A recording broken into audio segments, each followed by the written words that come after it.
And dear Lord, I bet every single Labour candidate is now petrified of doing any media and being asked, is Keir Starmer a good Prime Minister? Yes, Selina did Radio 4 interview where she was asked 3 times if he was a good Prime Minister, insisted on saying each time that he's not on the ballot paper. They were getting pretty exasperated, and I've seen clips which show her face not looking too happy either.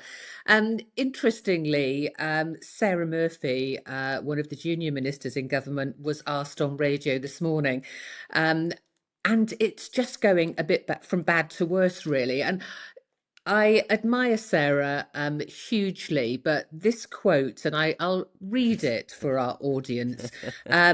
She said, I don't think he's the worst in the world. Sometimes I see he is so low in the polls, and I'm like, he's not the worst we've ever had. I would welcome a lot more engagement with Wales, myself and my colleagues. She goes on to say he does appreciate and understand devolution, she thinks, but I think it would be good for us to have more of a catch up honestly. And you just think someone's got to get to grips with this.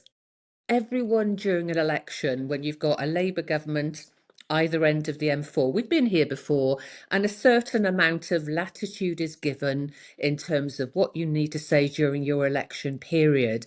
But we'll probably come on to it in a moment. That given the rows over policing and devolution of policing and criminal justice, the major rows over rail and adequate funding for Wales, this on top, one can only imagine that relations either end of the M4 at the moment are not terribly good. And I do think someone needs to get a grip, come up with a better line, frankly. It's not sustainable for 3 more months, is it?